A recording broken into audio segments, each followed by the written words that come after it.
Hello guys and welcome back to the Red Devil Stand, and this is your RDB with all the latest Manchester United news. Hope all of you guys are doing well, and obviously as our title suggests, we will react to the Eric Ten Hag's press conference, which you guys know I absolutely love, and also we will talk about the match preview of Manchester United versus Brighton Hove Albion. So yeah, we will talk about all of the things, a lot of things. Eric Ten Hag have talked about Jadon Sancho. He have talked about Anthony. He have talked about the injuries. There were some updates. We talked about Harry Maguire. Lots of things he have talked about. But I would like to start this particular session, with a bit of positivity. And by saying that, I would like to say that it is quite good to hear. It was absolutely fantastic to hear that for tomorrow's match against Brighton, Victor Lindelof and Lisandro Martinez, both of those players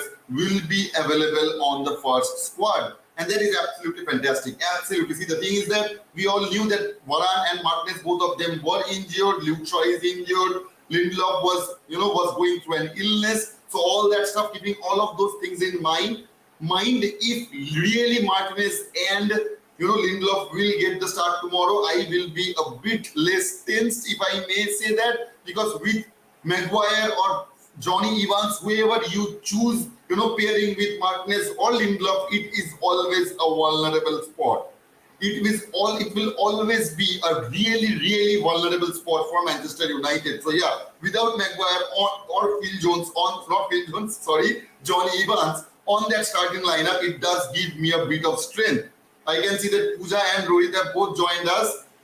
Rohit is asking how was my birthday. It was a blast, man. It was a blast. Thank you so much for asking, man. And thank you so much for joining as well. Thank you, Pooja, for your support and love you have shown. So the first thing Eric Ten Hag was, I know that many of you guys would like to know what Eric Ten Hag have said regarding the Sancho situation. Obviously, he was asked about it. So he said, we close the game, we work on the feedback. We give the team the feedback, and I think we played very well at Arsenal. We could already see before the game, we trained very well and we played very well.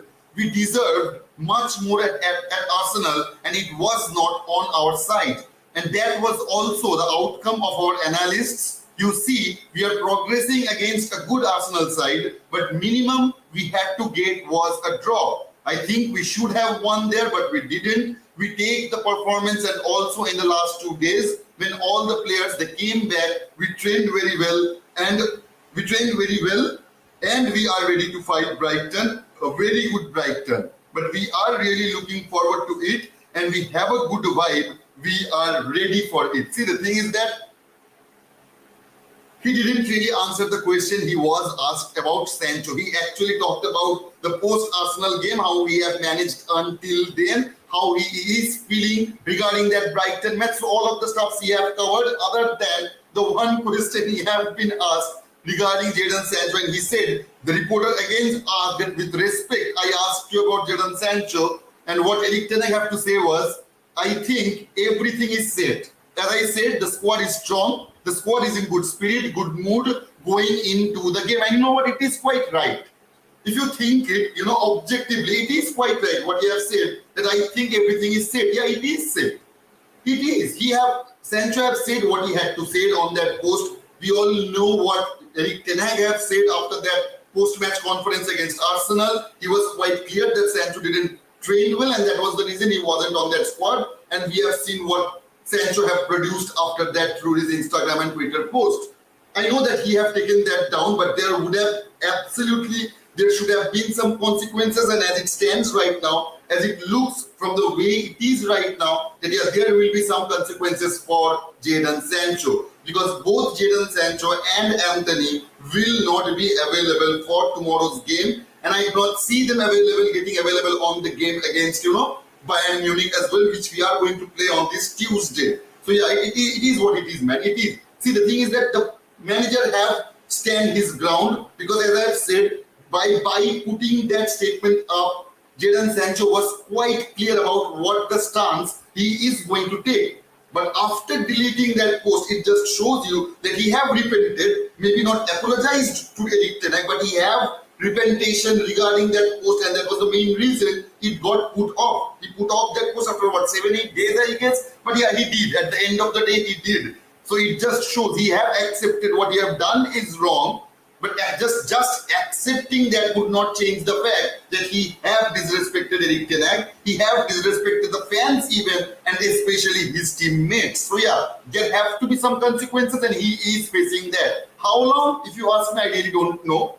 I really don't know how long, especially with Anthony out. It was his golden chance to get into that first team squad, and getting those started he absolutely wanted. But as we all know, the thing he have done, it is not possible for him to get the start right now. Even it was the best time for that. So anyway, moving on to the next subject, he was asked that with the Sancho situation plus Anthony being unavailable, how can the squad be in good shape? As we have seen in the first question, he has said multiple times that yeah, they have trained well, they have played well. The word very well is quite, spontaneously used by Erik ten Hag, if I may say that. So he said, so naturally he was asked that without Anthony and without Sancho, how can it still be a great squad? And he said, they are very good because you have sometimes setbacks in season, players are injured or for other reasons not available. Therefore, you construct a squad and the squad is very good. The players who are available are very motivated to give a good performance. I hope so. I do hope so that is the case, because see, as we have known that there are still many players injured out. He also talked about, he was also asked about the Mason Mount situation and Rafael Varane situation as well. He said that they are in a good place. They are getting ready to come back into the squad. It may not happen until next week or the week after that, but yeah, it is on the process. It is in the verge of getting there. Yeah, Rafael Varane and Mason Mount will be available, but as it stands right now, without Rafael Varane, without Mason Mount, without Anthony and without Sancho, so there are 4 strong players we are losing right now. So yeah, but also if we are talking about losing and gaining players, we have also gained, as I can see in every social media account, that people are getting a bit negative regarding our squad, that we are missing so many players. But still, you have to acknowledge at the very least that we have Rasmus Højlund, who was missing for the first 3 games. We do have Amrabat right now. So there are some positive notions on that squad as well, and that is the main reason for Erik ten Hag to say, yeah, it is going well, it is strong. Though, if I may say, it is a bit in the balance right now. We are not, way too much confident, because whatever, if Onana gets injured, if again Martinez gets injured, if Bruno or Rashford gets injured, or Casemiro, we all know how that would look. And that does give me nightmares. That is a thought that will give you nightmare. But as it stands, those players are available, so the squad is good. The squad itself is good to handle the situation as it stands right now. So those were all the things he spoke about, Jadon Sancho subject. Then he got asked, obviously, about Harry Maguire. I mean, seriously. He's our, 4th choice, 5th choice centre back? Name me one centre back from whatever the team it may be, whether it's Liverpool, Manchester City, Arsenal, Newcastle. Pick any team you want and let's see who is their 4th or 5th choice centre back and how many questions it's being asked regarding those players when it comes to the press conferences. But no, only it is Harry Maguire. Harry Maguire is clearly our 4th, 5th choice centre back, but every other press conference, in every one of those press conferences, Erik ten Hag will have at least a couple of questions regarding that player. I mean, seriously, how nagging the media can be. I can see that Shurmila, Daisy, Lovely, and Horno, Jerry, and American Tourist of you guys have joined. Thank you so much. Please do let me know your opinion. Absolutely do let me know your opinion regarding all of the things I have seen, or if you want to ask me anything, you guys want to talk about anything, please do mention that. Shurmila is saying, Amrabat sitting out a month for transfer and he's injured. Højlund arrives injured. Varane, Shaw, Malacia, Mount, Heaton, Ahmad, Mainu, and 3 wingers not available for suspension, discipline, or otherwise. That's 12 players. I don't understand how this is possible. Nobody knows. See, it is a nightmare. It is an uncanny situation, if I may say. But it is what it is. We can't buy another player right now. That is out of question. We have that ability to bring back 2-3 players from loan. the players we have given for free. I guess there are some rules that we will be able to make those things happen, but I do not see those things happening. Players like Brendan Williams coming in again or something like that. I know it is not the best case scenario, but neither it is the worst. This is all I can say right now. As it stands right now with Manchester United squad, it is not the best case scenario, but it is neither the worst case scenario either. And that is where actually we are in right now. And we have to deal with that. Eric and I have to deal with that. And you know what, Shormila? You have put up a good point. And you know why? Because many fans, we have seen that in our community, in social media as well, and rightfully so. Maybe they absolutely have the right to put up their own opinion, but I have seen time and time again that Eric Ten Hag is getting bashed for all the things, for the results and stuff. But as you have just mentioned, there are 12 players missing. We should not forget that while we criticize Ten Hag, because he is not left with too much options to twitch about. He have a huge limitation when it comes to his squad. Obviously, in the press conferences, he will not come out and say that the situation we are in right now is absolutely shit. I cannot see us winning any games. So obviously, he will not say those things. But there are definitely some really, what should I say, huge gaps to fill, which our manager didn't get the backup to do so. And here we are with 12 players injured. Daisy is saying the question should be why so many injuries under Eric Ten Hag, including new signings, too many restrictions, and yet performance doesn't reflect. I don't know. I will say what you have said, Daisy. You are not wrong. Absolutely, you are not wrong, because the things you have said, it is true. It is true, and I will say I will give you the answer. What Eric Ten Hag have said by saying that there was a question regarding this, that just a second, guys.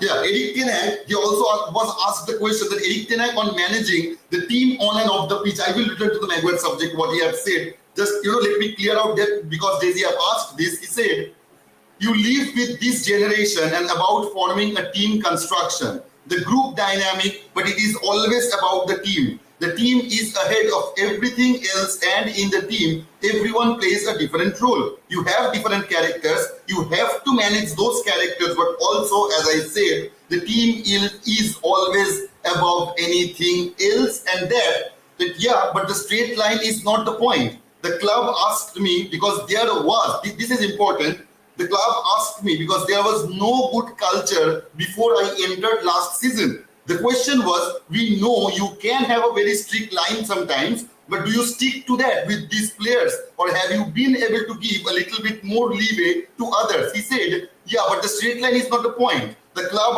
asked me because there was no good culture before I entered last season to set some standards, and that's what I did. It's my job to control the standards, and of course, it's never has been when one person just makes one mistake. They are in a whole process before you come to a certain outcome about straight lines. If staff, players, or whoever, there will always be a structure to cross lines. You have to be strong, absolutely. See, as you have said, it is quite true. It is absolutely true what Eric Ten Hag have said, that there was no existing culture or any existing standard when he inherited Manchester United. It was the case. So you can put the blame you should, we all should. It is quite true, it is fact. I am not bashing Ole or even Jose Mourinho. Those are the guys responsible for that lack of culture, for that lack of standards, which Eric Ten Hag inherited. He have players in his squad he does not want. He has players in his squad who are not good enough for Manchester United. He has players in his squad who are lazy. And he have to deal with all those things, keeping one thing in mind, that our owners are the Glazers. Still they are the owners. So obviously he is not getting all the backups he wanted. Why on earth do you think that he wanted Kim Min-jae, he wanted Todibo, he wanted Axel Disasi, he wanted Power? Because he knew that if one of those two players, whether it's Martinez or Varane, whether it's Martinez or Lindelof, or it's Lindelof or Varane, if both of those guys gets injured, we will get vulnerable, we will get open. We have seen that happening on that Arsenal match. when Harry Maguire and Johnny Evans came out, and we were done. We were absolutely done. We were so open. The huge gap they created by being there. And that was the main reason he wanted to stop it. He knew the number of matches the players are playing, they will get injured. They will get suspended because of the amount of yellow cards that's been shown in this year. But have he got the backup, the squad backup, the squad he is talking about that is quite good. Obviously, as I've said, he has to say that. He cannot just come out and say, yeah, we have a shitty squad and we cannot win any other matches. We cannot win the coming matches. Obviously, that is not the case. That is not their mindset. He will work on with what he have. And you know what? Why players are getting so much injured? Because they were lazy.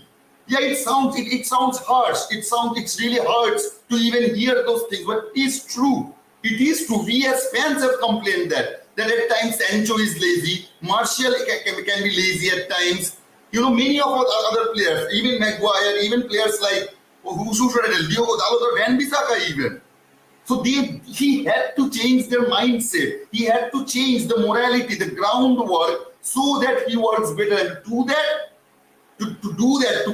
going through that drill each day, day in, day out, when it comes to the players, obviously it will affect them. They will get injured, they will get tired, because they were not in the form of doing those kind of drills each passing day, because we all knew Ole wasn't even on the training ground.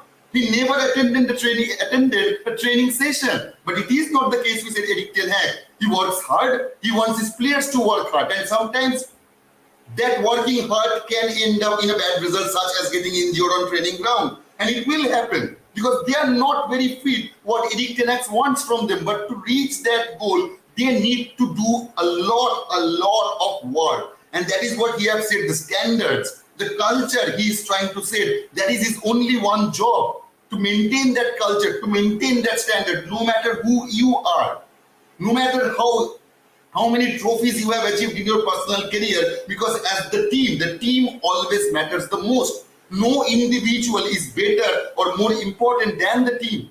And it should be the case. And regarding Harry Maguire, he said,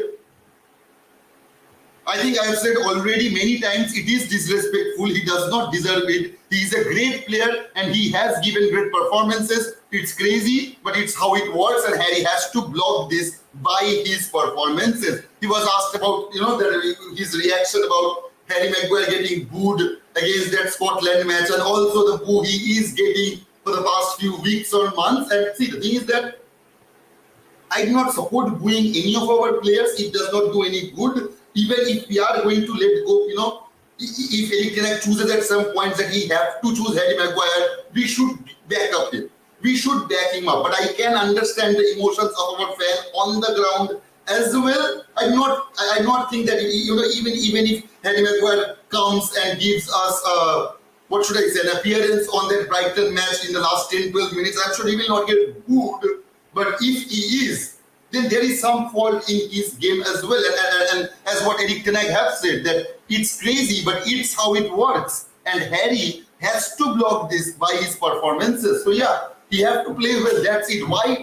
He has to ask himself why he is getting booed, because of his performance. So yeah, just work on that, improve that. You play good football in a Manchester United shirt, you will get all the support you want from the fans. But until and unless you are doing that, do not ask for it, earn it. That's all I can say regarding that Harry Maguire situation. Lovely is saying, just a second guys, yeah. Not sure he is injured, but will need to be on some special program before he can start training in then play matches. Lovely, can you please clarify who are you talking about? Ono is saying, I don't even know what to say. Really hoped Amrabat was going to be available tomorrow. I really thought so. But is there any news that Amrabat is not available? I do think that Amrabat is available. Jerry is saying, I'm annoyed with the Glazers. Yeah, man, we all are. Everyone, as I've said, our dislike towards Maguire and the hatred towards Glazers. Those are the two common things every Manchester United fan will agree upon. Prithviraj is saying, away from all the negativity, gentle reminder that we have signed Amrabat, a much needed profile that will help us control games. Better Onana, Licha, Amrabat in build-ups. Casemiro central defensive mid or destroyer, and Rashford, Hojlund, Garnacho or Pelistri attack. We will be fine. I do hope so, Prithviraj. I do hope so, brother. See, as I have said, we have to work. Erik ten Hag have to work with what he have got, and this is all the players he have got. So he has to make it work. He cannot make excuses that I do not have Sancho, I do not have Anthony, Mount is out injured, Varane is out injured. How can I win a match? It does not work that way. It does not work that way. Is Reguilon our first choice? Is Reguilon Erik ten Hag's first choice? No. Obviously, Luke Shaw was. If Anthony was available, he would have played on that right flank. But what can we do? What can Erik ten Hag do? He has to go forward with the squad who are available. And I hope, and I do hope. See, the thing is that I do think Pelistri should get that start. Please do let me know your opinion, guys. Who do you think should start on that right flank? In my opinion, it should be Pelistri. You know why? If Anthony is not available, if Jadon Sancho is not available, I do not see the point why Pelistri should not get the start, because if he cannot get a start on the match where Anthony and both Sancho is unavailable, then why on earth we have kept him? Because of those very situations. Yeah, it does not matter that the situation have arisen on the match on match day 5. Maybe if it was on match day 20, 21, 22, 23, maybe it was quite acceptable for us. Yeah, after 20, 25 matches, we can see that Pelistri is getting a start after Anthony and Sancho. But as it is the match week 5, it would be our only 5th match of the season, and already Sancho and Anthony is unavailable. So if that is not the situation to bring in Pelistri, I do not know which is. I really do not know which is, because if Erik ten Hag, we all know that he have that tendency, and that one tendency I will always criticize Erik ten Hag on, is that his decision to change one player's position, such as playing Bruno Fernandes on that right flank or Marcus Rashford on the middle, because those things does not work. It does not make any sense, because you are essentially, removing a player from his best position and bringing him out on a position he is not very good at. We have seen how potentially, invisible Bruno Fernandes and Rashford gets when they do not play on their natural position. So there is a probability we can see Eriksen getting on the middle, getting the start, and Bruno Fernandes coming out on the right. I do hope so. That will not the case. I do hope so. I absolutely should hope so that Pelistri should get the start. It is an Old Trafford match versus Brighton, a good team, a competitive team, but it is not like that we are going to play against Real Madrid or Bayern Munich. It's Brighton at the end of the day. He should be able to take that kind of pressure, especially in his home ground. And that would be a great test for Pelistri as well. He should get ready to face those situations from now. If not, then what was he waiting for? I mean, seriously. It is the golden chance for Pelistri, and he should get the chance. I do hope so. Gurpreet is saying, will he play? Because we need him in our next 2 games, because those teams will control us. Will he play? Are you talking about Sancho, Gurpreet? If you are talking about Sancho, I did not see him playing. I did not even see him getting in on the squad. I really do not see that happening. Anyway, on the Brighton game, he was asked that Erik ten Hag, on the Brighton game, and also how is it different now compared to his first ever game against them. He said, I love to play them. It is not typical, and we had 2 great games against them, and it was really head-to-head, and we have to play tomorrow at our best. So obviously it is nothing new. We have to play on our best. And on Anthony, he asked that, when he will be available. He said, no idea.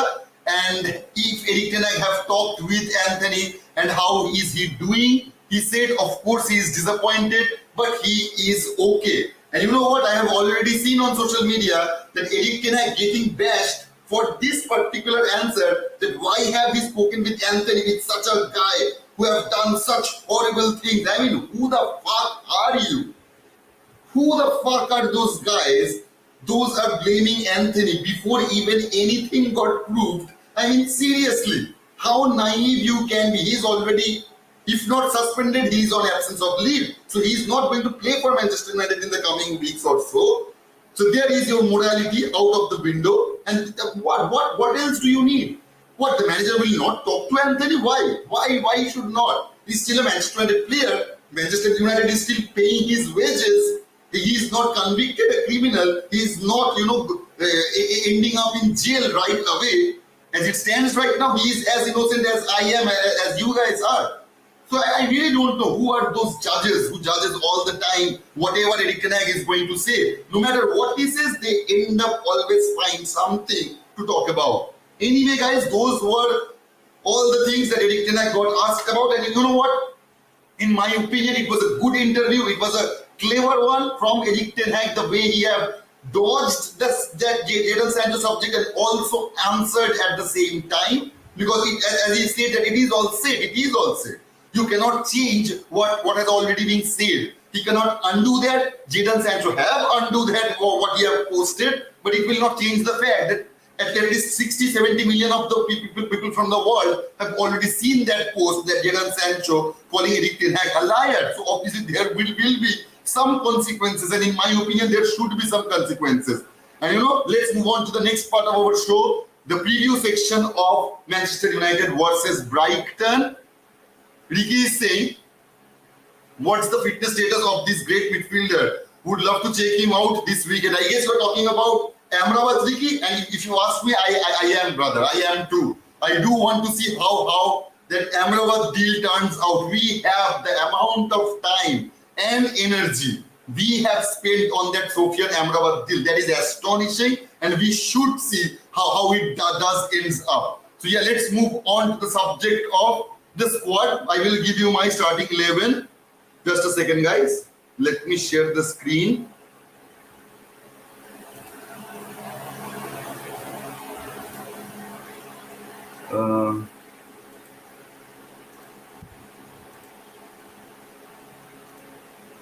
Okay. So this is the team I will go for.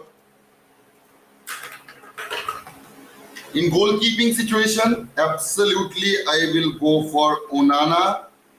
On the left back, I will go for Dalot. Do let me know your opinion, guys, because see, the thing is that I do not think that Reguilon was Eric Ten Hag's first team player, his first team choice, even his first substitute choice, because he wanted to sign Cucurella. As we ended up, we cannot land the deal with Cucurella. We ended up with Reguilon. So that is the one thing, and the level of performance Diogo Dalot have given on that Arsenal match, it was quite decent. So I can see him getting the start over Sergio Reguilon. But maybe Reguilon can start as well.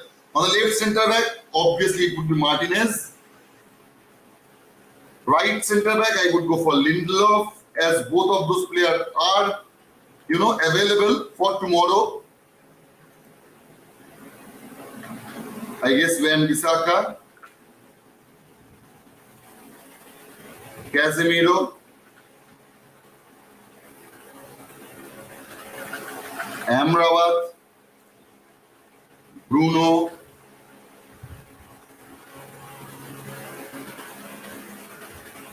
Rashford, Hojlund on the middle, and on the right I would put Pelistri. But it can change. It can change. See, I do think he will go a bit up. So does Dalot.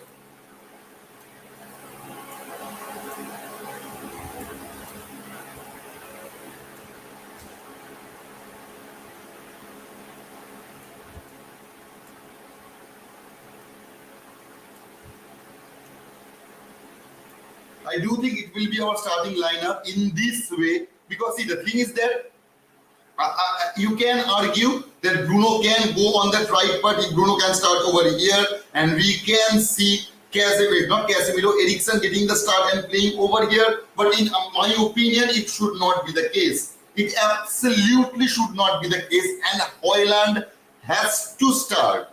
Rasmus Hojlund has to get the start against Brighton. I do not want to know any excuse, anything from Eric Ten Hag. If he is fit to play the match, he should start the match. It's as simple as that. I know Martial is still fit, he can play as well, but I do think that the level of performance he have put in on that Arsenal match, on that odd amount of minutes he has gotten, 15-20 minutes he had got on that match, and the performance we have seen out of those 20 minutes, the pressure he was facing on that position, still the way he ended up giving the performance, that was absolutely fantastic. And for that very reason, he should start the match. He absolutely should start the match, man. But please let me know your starting 11 as well.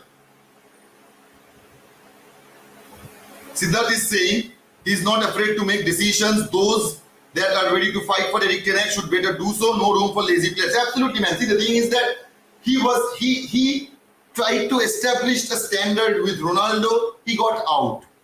He tried to set a standard with Rashford when he dropped him for being a bit late on what training or some meeting session or something like that. He got dropped. Rashford bounced back.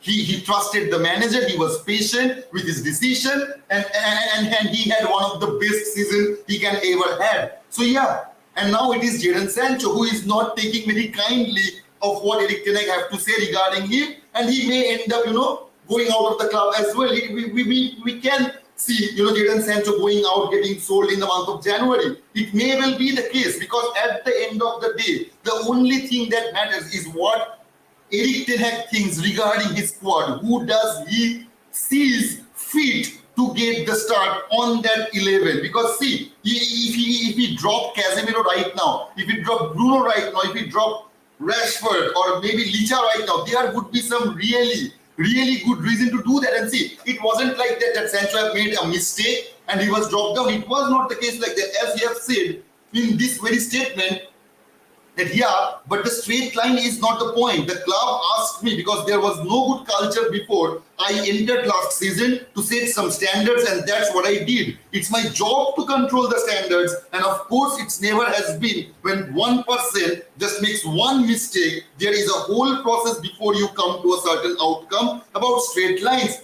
What essentially he's trying to say is, if you make a single mistake, obviously you will not get dropped.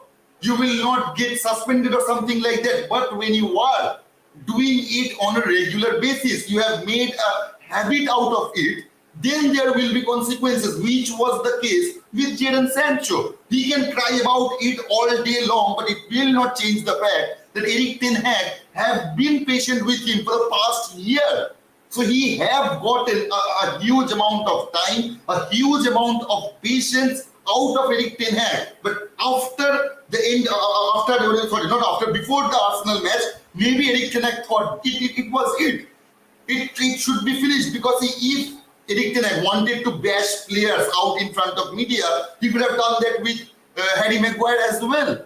But he haven't bashed them. He just stated a fact that Rafael Varane and Martinez is better than Harry Maguire. So if Harry Maguire wants to get the start, he needs to play better than those two players. It was as simple as that. And that was the case with Jadon Sancho as well. If you want to play for United, if you do think you deserve that starting 11 spot, do play better than Anthony or even Rashford, because you are a winger. Whenever being you choose to play, you needs to be better than the guys, those who already play there, which was not the case with Jadon Sancho. We all know his level of inconsistency and his, the lack of punctuality and all that stuff. And it will bring you down at some point of the future. In his case, it was this month in the match against Arsenal. And that's it. That's all there is to it. Joshua is saying, is Amrabat fit to play tomorrow? Yeah, man, according to Eric Ten Hag, he is. Shashbati is saying Sancho wasn't contributing anything to the team. We don't need snowflakes. Absolutely, it was the case. I'm not saying that Sancho is a bad player. No, he is not a bad player. But was he contributing in our squad? Was he making our squad better? No, he wasn't. And it is as simple as that. Does he have the potential to do so? Absolutely. But was he doing that? No. Shoail is saying, one thing I've noticed about this coach is that players he calls out at those he likes, but those he doesn't want, again, he will keep messaging their ego and confidence with good word. Absolutely. Spot on, Shoail. It's up to the player to know where he fits with the type of comment the gaffer makes about him. That is so spot on and well analyzed. I would give you a kudos to Shoail for making that point out. It is absolutely true. It is absolutely true. He does, he is quite harsh. He was quite harsh with Rashford. He has been quite harsh with Jadon Sancho, as we all know. He was harsh with Cristiano Ronaldo. but he is never harsh with Maguire. He is never harsh with Scott McTominay. So yeah, it just shows you which player he does care about, and to those he becomes harsh because he needs, as Ryan Giggs have said, that in his opinion, and in my opinion as well, the only reason Erik ten Hag called out Jadon Sancho over media, because I do think it was his last resort to bring something out of Jadon Sancho. But the thing he have brought out of Jadon Sancho, that remark on social media, that just shows you the standard of Jadon Sancho, not Erik ten Hag, to be very honest. Lovely saying, Acha, so you were talking about Amrabat. Okay, thank you for letting me know that. Lovely. Shonakan is saying, remember that no player is ever bigger than the club, and wherever feels so, he should immediately leave. Absolutely, brother. There should not be a question about it. No questions asked, period. You are not better than the club. You are not bigger than the club, and you will never be. And whoever, having a hard time understanding that, the door is there. You can just walk away. It's that simple. Always needed Martinez. United needs to spend on defenders. Absolutely, Sanjana. They need to. They absolutely need to. That is the main reason we got linked with 4 or 5 defenders in the summer transfer window, and we ended up signing Johnny Evans. And that is Manchester United for you. We can talk about Ken Minje, Todibo, Powered, Axel Disasi or someone like that, and now we will end up getting Johnny Evans and Reguilon as I don't know whatever that deal has been gone with Reguilon. I mean, seriously, it is absolutely shit. It is absolutely shit. We have to call for what it is, and it is absolutely shit. And it just shows you why Manchester United cannot take a breath of fresh air. It is because of the Glazers. They have strangled our club for so long. It's nearing 2 decades. They are suffocating Manchester United. And that is the end result of what we are seeing right now. At the start of the season, without our 12 players, with 12 of our players injured, with not getting the appropriate backup he wanted, he needed, he deserved. And it is what it is. Nobody wants to hear about Maguire playing. Yeah, nobody wants to know that. I mean, seriously, no one. I am pretty, as I've said, dislike about Maguire and our hatred towards the Glazer. It does binds us. Only club with excuses for the last decade, poor transfer decisions, lack of discipline from some players, while other players are favored and defended. Lack of trust from the club board, who aren't interested in selling at all, and also having a lot of attacking players firing blanks depending on one striker to get the goals. Painful moments being a United fan. Yeah, it is a painful moment being a United fan. But you know what, I will say one thing though. As you guys know clearly, that your Red Devil bro never prefers the board. I never prefer the decision taken by the Manchester United board. But for this very time, for this time only, solely regarding this very subject of Jadon Sancho, I will say one thing though, that the way our club behaved, inside, by being side of Erik ten Hag, that was absolutely brilliant in my opinion. I do not say this kind of stuff enough, not at all, not enough, I do not say it at all. I do not praise our board at all. But the way they have handled the situation with Jadon Sancho, by giving all the support Erik ten Hag needed, kudos. One time kudos to that, guys, I will say. Srishti is saying, let Pelistri start as Garnacho comes on from the bench. Maybe that will be the case. I hope so that will be the case, because we have seen Garnacho from the start is not very effective. But that doesn't mean that it will be the same with Pelistri as well. He can be absolutely wondrous from the very beginning. So yeah, let's see. And that is the main reason I do think Pelistri should get the start, because see, in which scenario do you think Pelistri should get the start if this is not the one? Without Anthony and without Sancho, this is his chance. So if Erik ten Hag does end up playing Bruno Fernandes on that right wing, he will have to pay the cost for it. We will have to pay the cost for it as well. And we all know how Erik ten Hag loves doing those kind of things. I'm not very comfortable with that. Jim is saying, our scouting team are very good in getting players who are injured before they play their first game. Songjukta is saying, what with Manchester United with signing players who gets injured before their debut? I don't know. I really don't know, man. I hope it has something to do with, when you go at the very latter part of the transfer window, you have to end up signing the players because there aren't many options you are left with, or either options or the time you are left with. So yeah, you have to make a decision really fast. And it was the case with Hoyland and Amrabat that they were injured, but I do hope they will be able to play on the match tomorrow against Brighton. I do hope so. Fingers crossed with Hoyland. I do think he will get the start, but I cannot say with certainty that it will be the case with Amrabat. But he can get that as well. He can. Anyway, I would like to say that thank you all of you guys for joining the show today. I can see loads of comments. Absolutely kudos to you guys. Absolutely. If any of you guys are new to the channel, please make sure to hit that subscribe button and help us reach our subscriber mark. Modi ji is saying, we always seem to buy players that are injured. Hoyland didn't play for weeks. Amrabat not playing yet, so will be a good month since he was signed before we see him. We have 2 games coming up in the league where we need maximum points, but seems to have a squad full of injuries. And it's only the start of the season. We have Bayern on Wednesday, which will more than likely be one-way tragic, which all our injuries, I don't think our medical team are good enough. See, the thing is that with Bayern, I'm quite worried. Without winning the match, we can still secure our place to the next round. We can. Even if we lose that match against Bayern on Alliance Arena, it does not mean that our Champions League hope is finished. But obviously, we should not get our ass served on a plate by Bayern Munich by conceding 7-8 goals as well. So yeah, let's see what kind of performance we will give up on those Champions League nights. দেখা যাচ্ছে ভাই share thank you for letting me know, man.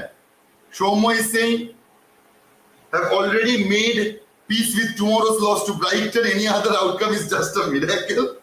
That's another way to look at it, brother. That is absolutely another way to look at it. See, the thing is that I do think that it will be the starting formation, but if I do put here, if I put Eriksen over here and Bruno here, though I have never seen Manchester United have done that, but I do think if Erik ten Hag opts for Bruno on the right wing and Eriksen, Amrabat, Casemiro starting on the midfield, which with even Bruno, it will be a brand new midfield to watch. We all know how a single player can change a whole gameplay. Whether it's for good or bad, it does change. So yeah, with Amrabat, it will change. So I do think if Bruno gets the start and if he is not working on that right wing, we should way too fast. We should do that. We should move quickly to that diamond formation of 4-4-2 by playing Hoyland and Rashford on the middle with 2 strikers playing. Maybe Rashford can come out from the left flank as well, or maybe Hoyland be a bit more, and then Bissaka can go up, or Dalot, whoever that may be. I do think that will be the best option to do so. If we are going with, if Erik ten Hag do think that Bruno will be the one he will be selecting, I do think that should be the case while we are attacking. I do think so. Because with this formation, whenever we are getting attacked, Martinez can move on the left flank, Casemiro can come right back, and Amrabat have Bruno. Both of those players will have the ability or their positioning to get back as well. So we will be quite safe while we are getting the attack or even going out for the attack. But we should adapt this, and that is not a very easy thing to do. Things can get messed up, and try testing things against a team like Brighton is not a very good thing, is not a very bright thing to do. So keeping all of those things in mind, I do think that, yeah, Pelistri will get the start.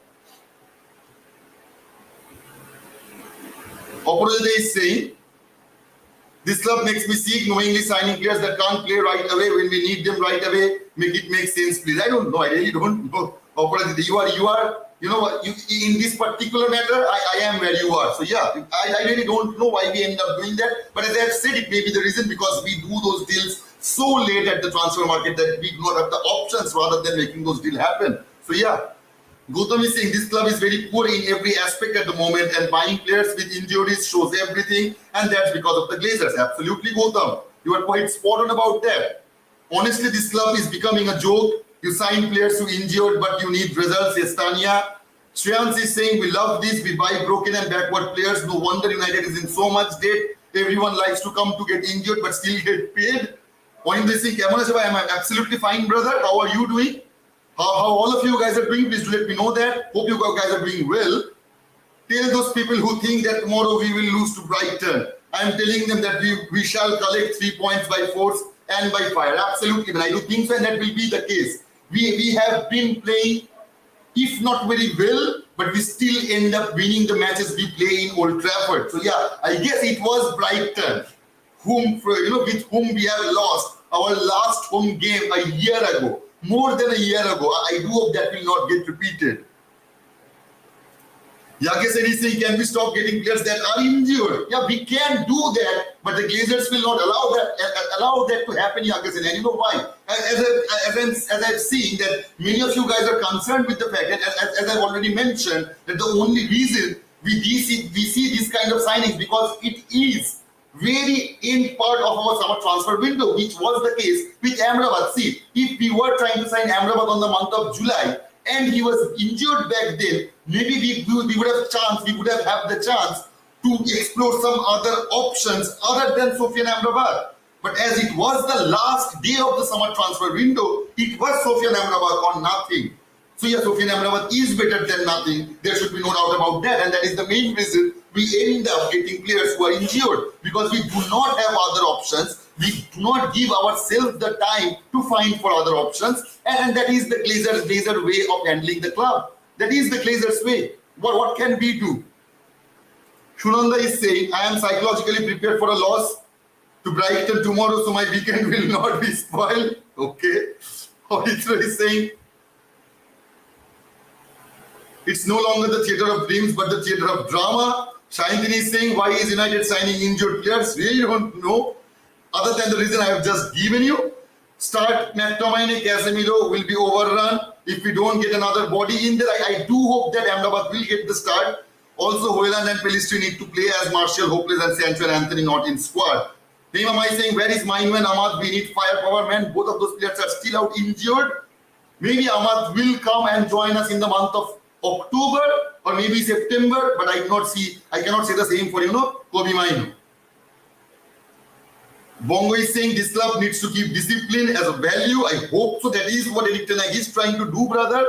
I thought Ten Hag will become our new Pep Guardiola. Unfortunately, he became Willy Caballera. See, it is quite foolish to to reach any conclusion with Erik ten Hag, with keeping all the things in mind that what he is facing and still facing right now.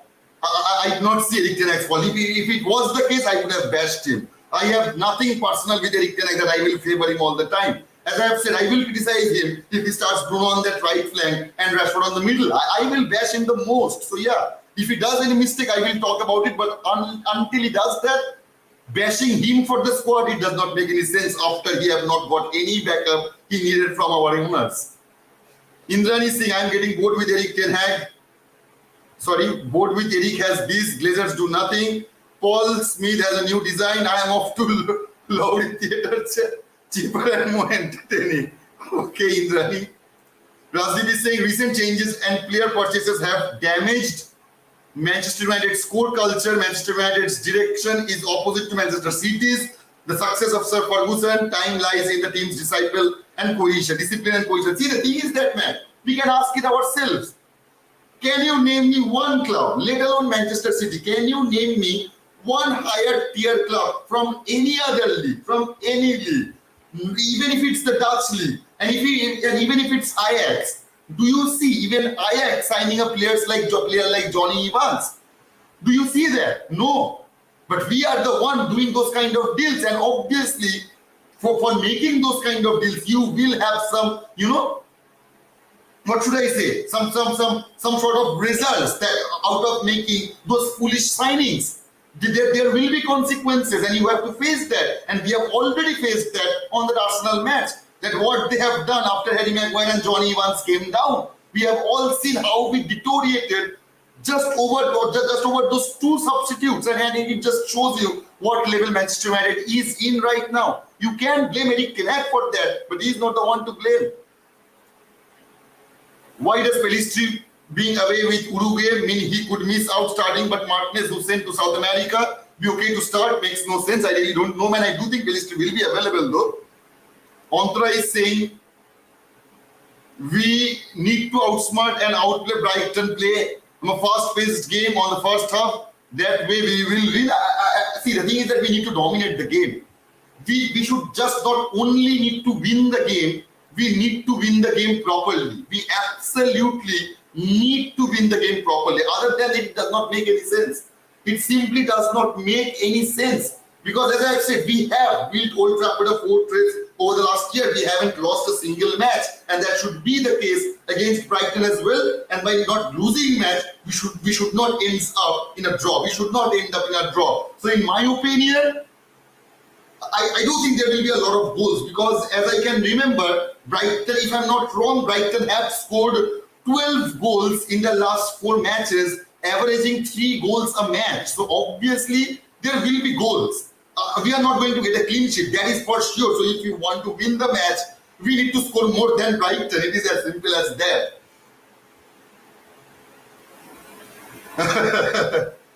Rohit is saying, I love Sheikh Jassim. Yeah, Koina and Rohit both are laughing. Yeah, see, I'm not getting, I'm not jalbazing the stuff according to Rohit. But Rohit, brother, we all know you love Sheikh Jassim, but where is he? He is nowhere to be found, man. He is nowhere to be found. We are still owned by those shitty Glazers, man.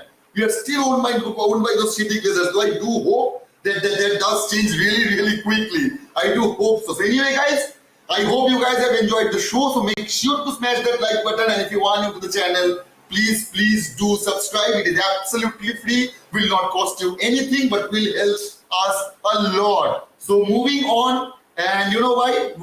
Bidding a goodbye. And I will see you guys tomorrow. We will have our watch along against Brighton. So, make sure to tune in on that. And until then, goodbye, good night, and take care. And as always, kudos to you guys. Absolutely kudos to you guys. You guys are the legends of this community. And thank you so very much to all of you guys for joining the chat today. So, goodbye, good night. I can see that Pooja have also said good night. So, we have Rohit, Pooja, and all of you guys.